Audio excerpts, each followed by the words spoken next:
અમદાવાદમાં પણ મહોરમ નિમિત્તે તાજિયાનું જુલુસ નીકળ્યું। દર વર્ષની માફક આ વર્ષે પણ 93 તાજિયાના જુલુસ, 25 અખાડા, 78 ઢોલ ત્રાંસ્યા અને 20 લાઉડસ્પીકર સાથે તાજિયા જુલુસમાં લોકો જોડાયા હતા।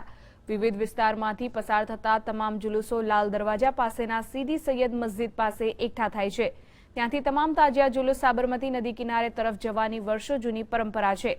તેમાં દર વર્ષે જે સૌથી સારા તાજિયા બનાવે છે તેને ડિઝાઇન તૈયાર કરે છે, તેને ઇનામ પણ તાજિયા કમિટી તરફથી આપવામાં આવે છે, જેમાં તાજિયા જુલુસ દ્વારા વિવિધ પ્રતિકૃતિ કે થર્મોકોલમાં અવનવી ડિઝાઇન કે લાકડામાંથી કે પછી ચાંદીના વરખમાંથી તૈયાર કરવામાં આવે છે। તે જુલુસમાંથી સારા તાજિયા તૈયાર કરે તેને પ્રથમ 3 નંબર આપવામાં આવે છે। પ્રથમ 3 નંબર મેળવનારને પ્રતિકૃતિને તાજિયા જુલુસ ઇનામથી નવાજાય છે।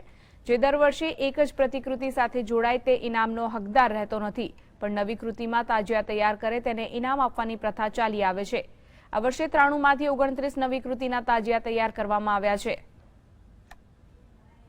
અને પછી મુખ્ય પ્રવાહમાં ભળીને અહીંયા વીજળીઘર પાસેથી પસાર થઈને ખાનપુર દરવાજા પાસે એનું વિસર્જન કરવામાં આવે છે।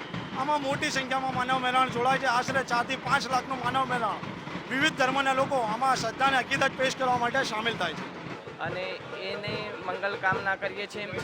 અને પ્રતિવર્ષ જે જુલસ નીકળે છે એમાં સૌ ધર્મના લોકો જેવી રીતે રથયાત્રા હોય, તાજિયા જુલસ હોય, ઈદે મિલાદ હોય, ચેટીચંદ હોય, તો સર્વ ધર્મના લોકો મળી અને આવા તહેવારો